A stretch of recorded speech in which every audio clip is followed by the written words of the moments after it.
दोस्तों कंप्यूटर्स और लैपटॉप्स तो हम सभी इस्तेमाल करते हैं। ऐसे में हम में से बहुत सारे लोग विंडोज ऑपरेटिंग सिस्टम को इस्तेमाल करते हैं।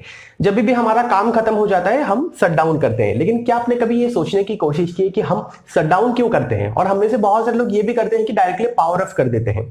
तो ऐसा हम क्यों करते हैं? क्यों शट डाउन करते हैं? शट डाउन करने के दौरान क्या क्या प्रोसेसेस बैकग्राउंड में चलते रहते हैं? इसके अलावा अगर आप डायरेक्टली पावर ऑफ करते हो तो इसमें क्या खतरा है? आज इस वीडियो में मैं आप सभी को इन्हीं सब चीजों के बारे में बताने वाला हूं। आप ये वीडियो को जरूर पहले से लेकर अंत तक देखते रहिए। मैं अभिनव स्वागत करता हूं आप सभी को एडी ट्यूटोरियल्स पे। आइए जानते हैं।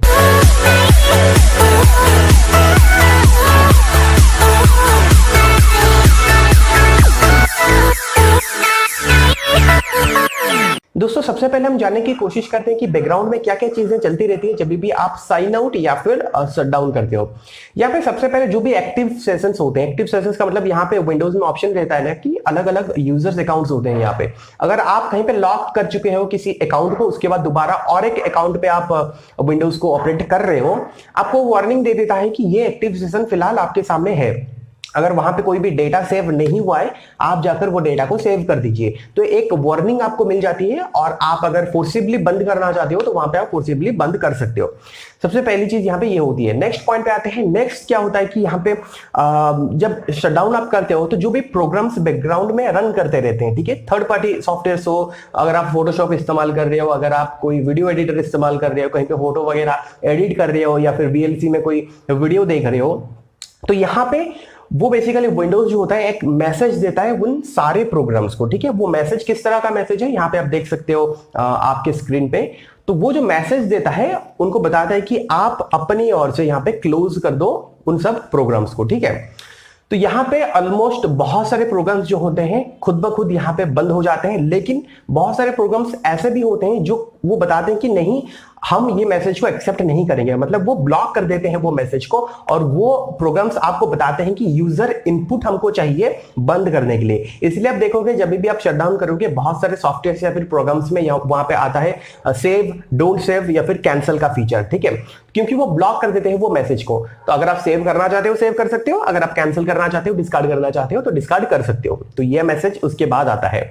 नेक्स्ट यहाँ पे ये सब खत्म होने के बाद जो साइन आउट हो जाता है, जो थर्ड पार्टी एप्लीकेशंस होती हैं या फिर सॉफ्टवेयर्स होते हैं, वो बंद होने के बाद विंडोज खुद अपनी सर्विसेज को बंद करता है, अपने प्रोसेसेस को वो बंद करता है।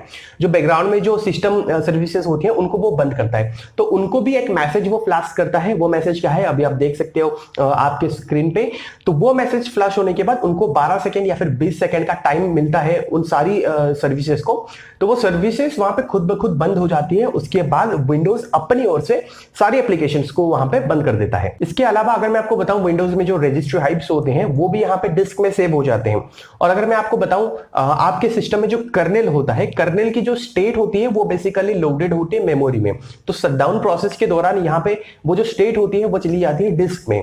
तो दोबारा जब भी आप पीसी को ऑन करते हो तो वो जो स्टेट होती है फिर से वो मेमोरी को आ जाती है। लास्टली यहाँ पे क्या होता है, आपका जो विंडोज होता है वो एक एसीपीआई सिग्नल भेजता है आपकी कंप्यूटर को और बताता है कि अभी पूरी तरह पावर ऑफ करना है सिस्टम को। ठीक है, तो ये चीजें हैं यहाँ पे। और यहाँ पे अगर मैं आपको बताऊं ये तो शटडाउन प्रोसेसेस है। तो आप समझ लो अगर यहाँ पे आप डायरेक्टली पावर ऑफ करें तो कितना नुकसान यहाँ पे हो सकता है। तो ये सारे जो प्रोसेसेस हैं ये सब बंद हो जाएंगे। लास्ट जो एसीपीआई सिग्नल वाला होगा वही वाला चालू हो जाएगा। मतलब आप करंट पावर सप्लाई बंद कर रहे हो। आप सोचिए यहाँ पे अगर मैं आपको एग्जांपल बताऊं, मान लो अगर आप पेंटिंग कर रहे हो, ठीक है, और आपको कोई शैतान भाई है वो अचानक से आके वो पूरी तरह बिगाड़ दे रहा है, आपको पता भी नहीं चल रहा है। तो आपको क्या करना होगा, यहाँ पे फिर से आपको पेंटिंग करनी होगी। और सोच लो अगर आपको पता है कि आपका भाई आ रहा है, ठीक है, तो आप क्या करोगे, वो पेंटिंग को छुपा दोगे कहीं पे, वो आएगा शैतानी करने के बाद फिर से आप पेंटिंग को लाओगे, फिर दोबारा आप कर सकते हो जहां से आपने पेंटिंग छोड़ी थी। ठीक है, तो यही होता है अगर आप शटडाउन डायरेक्टली पावर ऑफ कर देते हो तो जो प्रोसेसेस बैकग्राउंड में चलते रहते हैं अचानक कहीं पे बंद हो जाएगा, कुछ पता नहीं चलेगा। जो डिस्क में जो डेटा वगैरह जो कॉपी हो रहा है वो वहीं पे बंद हो जाएगा, आधा अधूरा कॉपी हो जाएगा। या फिर जो चीजें यहाँ पे रजिस्ट्री हाइप्स के बारे में मैंने आपको बताया था, तो रजिस्ट्री हाइप्स में कुछ करप्शन हो सकता है यहाँ पे। और एक इंपॉर्टेंट फैक्टर मैं आपको बता देता हूँ, शटडाउन प्रोसेस के दौरान यहाँ पे क्या होता है कि बहुत बार अपडेट होता रहता है। 1% ऑफ इतना दिखा होगा, 1 ऑफ इतने फाइल्स कॉपी हो रही है। तो वो सब चीजें होती रहती है। अगर आप पावर ऑफ कर रहे हो तो वो क्या होता है, आपको बताता है कि do not power of your computer now, ऐसे आपको बताता है अगर आप उस टाइम पे पावर ऑफ कर देते हो तो वो सब चीजें जो है फाइल्स जो होती हैं वो करप्ट हो सकती हैं। यहाँ पे हो सकता है जो सबसे वर्स्ट केस है कि आपका जो विंडोज है वो बूट होगा ही नहीं, मतलब आप कंप्यूटर को दोबारा यहाँ पे जिस स्टेट में आपने छोड़ा था कंप्यूटर को वैसे आप दोबारा नहीं पा सकते हो, तो आपको फिर से विंडोज को इंस्टॉल करना पड़ेगा। तो इसलिए आप शट डाउन कर दीजिए नॉर्मल प्रोसेस के जरिए, आपको पावर ऑफ करने की जरूरत नहीं है। देखिए 90-95% चांस होता है कि करप्शन नहीं होगा, ठीक है, बहुत लोग ये करते भी है, लेकिन अगर आप दोबारा वही चीज को दोहराते हो तो हो सकता है कुछ 1% पॉसिबिलिटी है कि आपका विंडोज करप्ट हो जाए और दोबारा आप उस स्टेट में उस विंडो को नहीं पा सकते हो।